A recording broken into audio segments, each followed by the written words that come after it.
Hello student, बघा आज आपण आपल्या लेक्चरमध्ये बघणार आहोत की न्यूट्रिएंट सायकल इन इकोसिस्टीम. काल आपण जसं सांगितलं काय की आपला आजचा टॉपिक काय असणार आहे की न्यूट्रिएंट सायकल असणार आहे. इकोसिस्टीम मध्ये डिफरंट न्यूट्रिएंट प्रेझेंट असतात एखाद्या ऑर्गॅनिझम मध्ये. मग तो ऑर्गॅनिझम टेरेस्ट्रियल इकोसिस्टीम मधला असो किंवा तो ऑर्गॅनिझम इकोसिस्टीम जी की प्रेझेंट असते आपल्या वॉटर बॉडीमध्ये, तिला म्हणतो आपण काय, ॲक्वॅटिक इकोसिस्टीम. मग त्या ऑर्गॅनिझम मध्ये तो न्यूट्रिएंट आला कसा, कोणत्या सोर्सद्वारे आला आणि त्या सोर्सद्वारे किंवा त्या ऑर्गॅनिझमद्वारे आता तो नेक्स्ट टॉपिक लेवलमध्ये जातो कसा, किंवा कशाद्वारे तो जात असतो आणि कशा प्रकारे त्या न्यूट्रिएंटचं एक फ्लो आपल्याला बघायला मिळतो, ते आपण आज बघणार आहोत आपल्या या टॉपिकमध्ये. That is a nutrient cycle in ecosystem. Nutrient cycle आपण ऑर मध्ये किंवा जर का सांगायचं झालं तर आपण म्हणणार की द न्यूट्रिएंट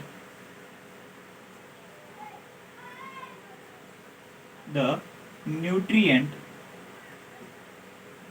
स्टोर किंवा nutrient storage and transfer into ecosystem. म्हणजेच इकोसिस्टीम मध्ये न्यूट्रिएंट स्टोर केले जाणार आणि न्यूट्रिएंट ट्रान्सफर केले जाणार, याच गोष्टीला आपण म्हणतो nutrient cycle in ecosystem. Then आता एक क्वेश्चन समजा अराईज होतो या ठिकाणी की न्यूट्रिएंट काय असतात, तर न्यूट्रिएंट कशाला म्हणायचं. आपल्याला बऱ्याच वेळेस माहित असतं काय की एखादा ऑर्गॅनिझम एखादं जर का फूड घेत असेल ऍज अ त्याचं फूड म्हणून, किंवा एखादं कोणतंही ऑर्गॅनिक मॅटर इनगल्फ करत असेल, कन्झम्पशन करत असेल त्या ऑर्गॅनिक मॅटरचं ऍज अ फूड म्हणून, तर त्या फूडला आपण इन शॉर्ट म्हणणार त्या ऑर्गॅनिझम ते काय असणार आहे, न्यूट्रिएंट असणार आहे. का?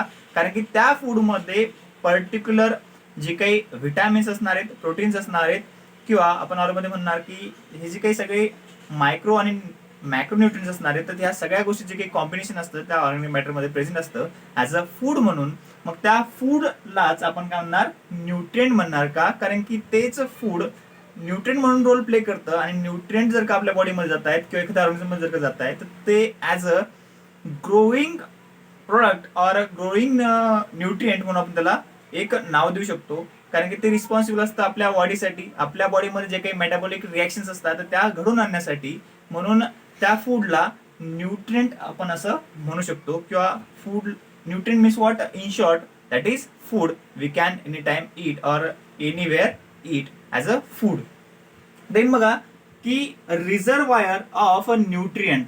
जर का या न्यूट्रिएंटचे रिझर्वायर बघायचे जर का आपण विचार केला की न्यूट्रिएंटचे रिझर्वायर काय असणार आहेत, न्यूट्रिएंटचे सोर्स काय असणार आहेत, तर कम्प्लीट जर का आपण अर्थ कन्सिडर केली तर त्या अर्थ मध्ये डिफरंट न्यूट्रिएंट प्रेझेंट असतात.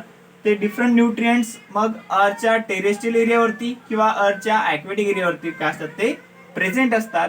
किंवा यालाच आपण आर मध्ये म्हणू शकतो की जेवढे काही ऑर्गॅनिझम्स प्रेझेंट आहेत त्या ऑर्गॅनिझमच्या बॉडीमध्ये हे सगळे न्यूट्रिएंट प्रेझेंट असतात. म्हणजेच रिझर्वायर कम्प्लीट आपली ही बायोस्फिअर आहे, कम्प्लीट आपली ही ग्लोबल सिस्टीम आहे की त्याच्यामध्ये सगळे न्यूट्रिएंट प्रेझेंट असतात. देन पॉइंट येतो आपला काय की टाइप्स ऑफ न्यूट्रिएंट सायकल. काय या न्यूट्रिएंट सायकलचे प्रकार कोणकोणते आहेत, तर कशाच्या बेसिसवर न्यूट्रिएंट सायकल्स आपण त्याला डिवाइड करू शकतो, की त्याला आपण डिफरन्शिएट करू शकतो. तर न्यूट्रिएंट सायकल डिफरन्शिएट करण्यासाठी फर्स्ट जी काही गोष्ट आहे आपली ती गोष्ट असणार आहे गॅसियस,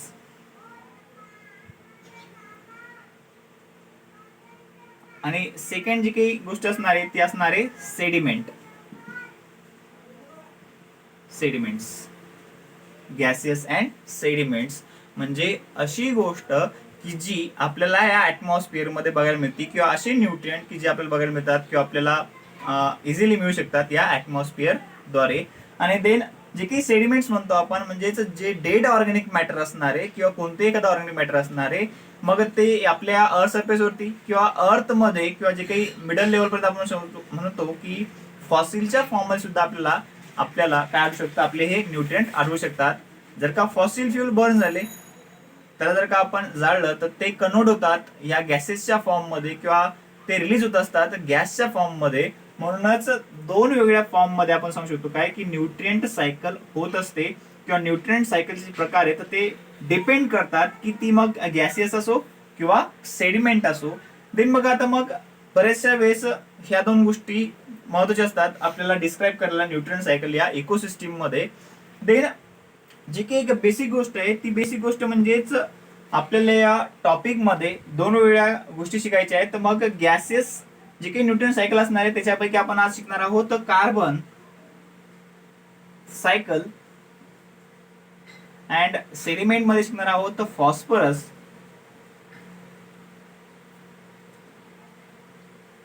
सायकल. फॉस्फरस सायकल ह्या दोन सायकल आपण आज शिकणार आहोत आपल्या या आजच्या लेक्चर मध्ये.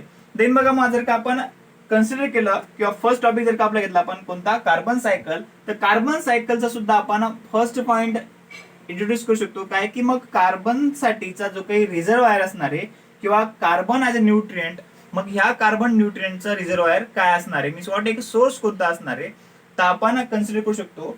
कम्प्लीट जर का एखादा ऑर्गॅनिझम असेल तर त्या ऑर्गॅनिझमच्या बॉडीमध्ये 49% जे काही ड्राय वेट असणार आहे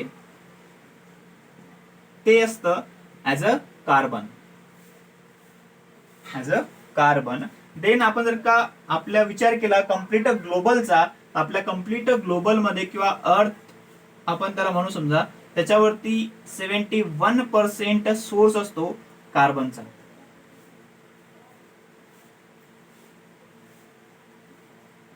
देन ज्या काही प्रोसेस म्हणजे जर का आपण म्हटलं की प्लांट सिस्टीम असेल किंवा अॅनिमल सिस्टीम असेल, पण जनरली प्लांट सिस्टीम मध्ये जास्तीत जास्त कॅपॅबिलिटी आहे आपल्या ह्या कार्बनला स्टोअर करून ठेवण्याची.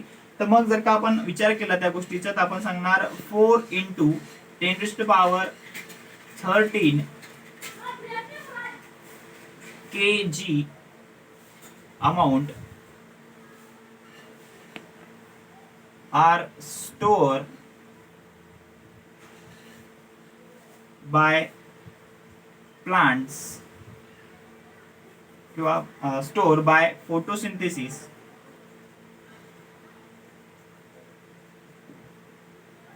in plant annually.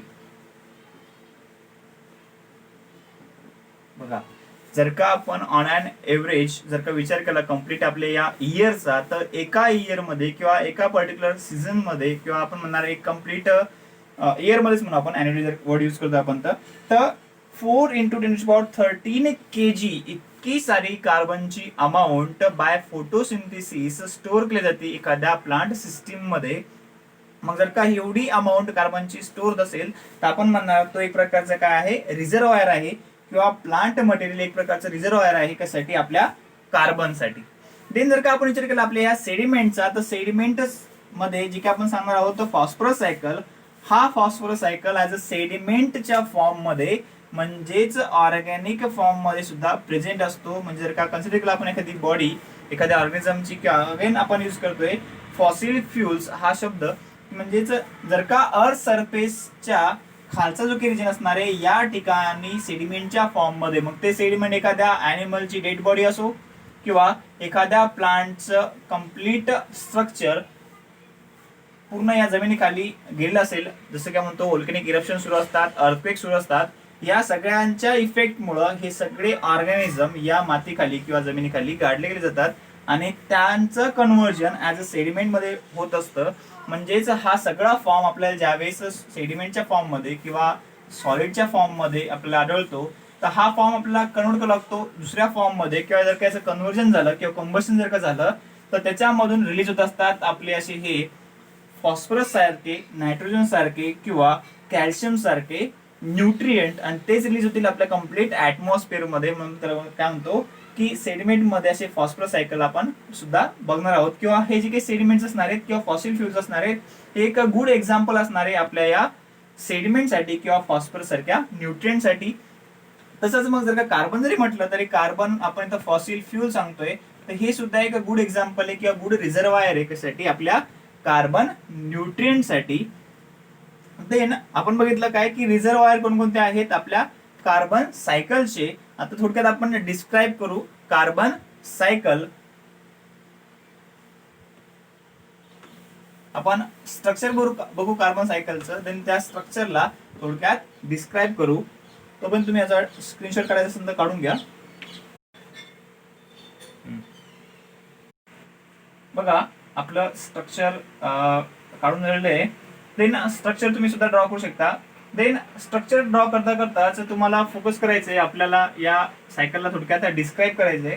बघा डिस्क्राईब करताना आपण बघणार आहोत किंवा आपण सांगितलंच काय की कसा एखादा कार्बन सोर्स एखाद्या प्लांट बॉडीमध्ये किंवा अॅनिमल मध्ये एंटर करत असतो.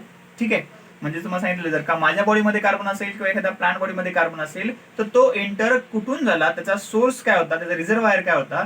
जनरली आपल्याला माहिती आहे काय की CO2 बघितलं 71% प्रेझेंट असतो आपल्या या ऍटमॉस्फिअर मध्ये. तर ऍटमॉस्फेरिक CO2 घेण्याचं काम कोण केलं, बाय प्लांट्स. बघा प्लांट काय करत असतात, CO2 फिक्स करण्याचं काम करतात बाय फोटोसिंथेसिस प्रोसेस. एका फोटोसिंथेसिस प्रोसेसद्वारे ते फोटोसिंथेसिसद्वारे काय करणार, CO2 फिक्स करणार. कशाच्या फॉर्म मध्ये, तर कार्बोहायड्रेटच्या फॉर्म मध्ये. कार्बोहायड्रेट सुद्धा काय असतात की किंवा एक्झाम्पल देऊ शकतो आपण कार्बोहायड्रेटचं शुगर्स आणि starch.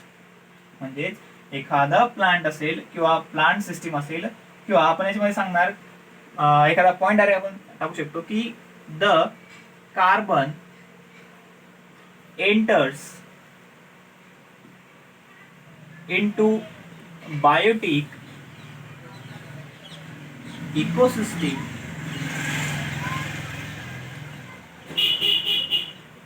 through the atmosphere by photosynthesis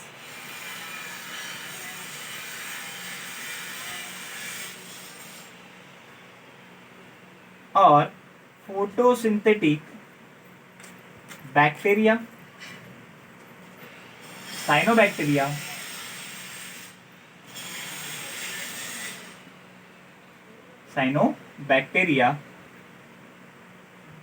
in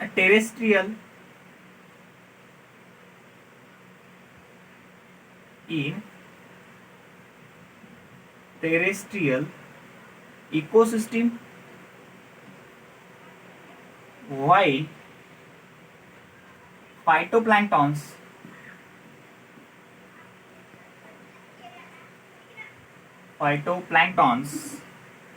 and hydrophytes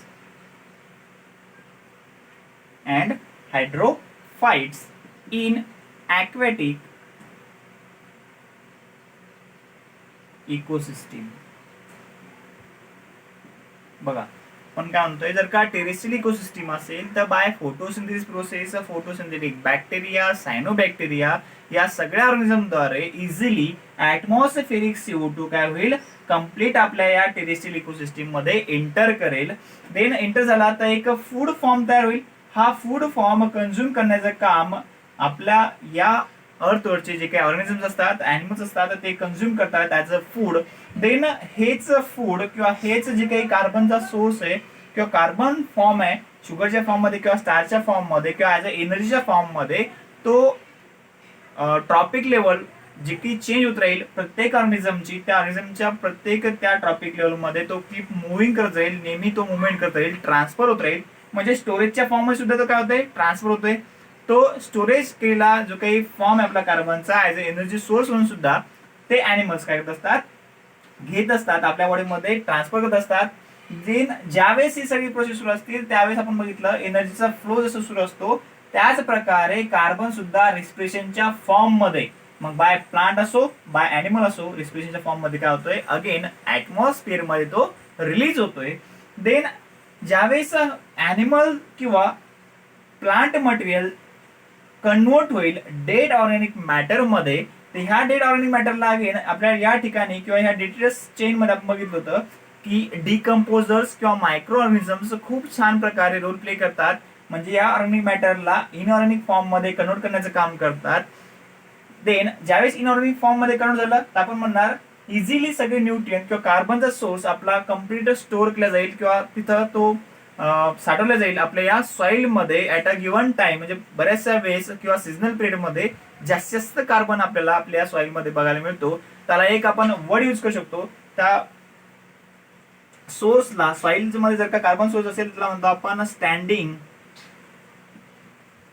state of carbon किंवा ज्यावेळेस कंप्लीट डिकम्पोजर्स काय करतील, ऑर्गॅनिक मॅटरला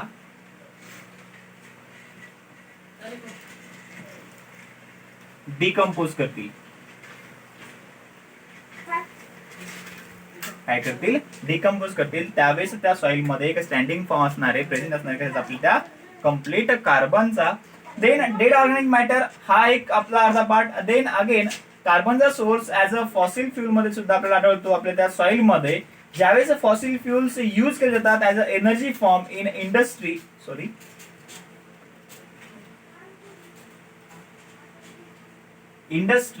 देन इंडस्ट्रीमध्ये जर का ऍज अ एनर्जी फॉर्म जर का यूज केला तर देन इंडस्ट्रीमधून रिलीज होत असतात डिफरंट गॅसेस, आणि त्या गॅसेसच्या फॉर्म मध्ये सुद्धा आपला कार्बन जो काही डायऑक्साईड असणार आहे किंवा कार्बन फॉर्म असणार आहे तो कार्बन डायऑक्साईडच्या फॉर्म मध्ये रिलीज होत असतो in the form of black or dark fog किंवा डार्क गॅस. देन जर का असं पूर्ण ही प्रोसेस किंवा एनर्जी कन्वर्ट होत असेल किंवा फॉसिल फ्युल ऍज एनर्जीच्या फॉर्म मध्ये कन्वर्ट होत असेल आणि देन एनर्जी रिलीज होत असेल एखाद्या गॅसच्या फॉर्म मध्ये, ती अगेन यूज होत असते रिलीज होत असते आपल्या या ऍटमॉस्फिअर मध्ये. म्हणजेच इझिली आणि सिम्पली आपण सांगू शकतो की मग फॉसिल फ्युल असो किंवा बाय आपली फूड चेन असो किंवा फूड वेब असो, या सगळ्यांद्वारे काय होणार आहे, जो कार्बन डायऑक्साईड किंवा कार्बन आपण फिक्स केला होता आपल्या या कम्प्लीट इकोसिस्टीम मध्ये, तो रिबॅक होतोय किंवा कंटिन्युअस त्याचा सायक्लिंग प्रोसेसद्वारे किंवा एक सायक्लिक फ्लोद्वारे काय होणार आहे, ते सगळं कार्बन डायऑक्साईड अगेन आपल्या ऍटमॉस्फिअर मध्ये ट्रान्सफर होत असतो. तुम्ही ड्रॉ करून घेऊ शकता कार्बन सायकल. देन आपला हा छोटासा एक पॉइंट, आपण याला अजून सुद्धा थेरीमध्ये डिस्क्राईब करू शकतो, पण छोटासा पॉइंट आहे, थेरीमध्ये जास्त डिस्क्राईब करायची गरज नाही. जर का तुम्ही ही कम्प्लीट सायकल जर का बघितली इझिली तुम्हाला समजून जाईल की कसा वेगवेगळ्या फॉर्म मध्ये इझिली कार्बन काय असतो रिलीज होत असतो आपल्या ऍटमॉस्फिअरिक किंवा ऍटमॉस्फिअर मध्ये किंवा आपल्या या इकोसिस्टीम मध्ये. नेक्स्ट आपण सायकल बघणार आहोत फॉस्फरस सायकल आपल्या नेक्स्ट लेक्चर मध्ये. थँक्यू.